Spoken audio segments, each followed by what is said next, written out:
Yaxın vaxtlarda Ermənistandan Azərbaycana məhsul tədarükünə başlanması gözlənilir. Bunu Ermənistanın baş naziri Nikol Paşinyan jurnalistlər üçün keçirdiyi brifinqdə deyib. Qarşılıqlı ticarət məsələsi gündəmdədir. Yaxın vaxtlarda Ermənistandan Azərbaycana ixrac həyata keçiriləcək deyə baş nazir açıqlayıb. Lakin o, ixrac məhsullarının nədən ibarət ola biləcəyini açıqlamayıb. Nikol Paşinyan həmçinin bildirib ki, Ermənistan Azərbaycanla enerji sahəsində, o cümlədən elektrik enerjisinin ixracı və idxalı istiqamətində əməkdaşlıq edə bilər.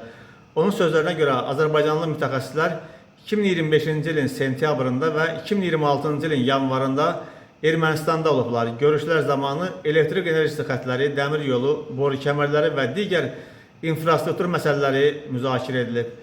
Paşinyan hesab edir ki, iki ölkə arasında elektrik enerjisinin qarşılıqlı ixracı və idxalı üzrə tərəfdaşlıq mümkündür. Xatırladaq ki, Azərbaycan Prezidenti İlham Əliyev avqustun 11-də ASTV-yə müsahibəsində Azərbaycanlı energetika mütəxəssislərinin Ermənistan ərazisində təhlil apardıqlarını və elektrik dirəklərinin məhz harda quraşdırılmalı olduğu yerləri müəyyən etdiklərini açıqlamışdı.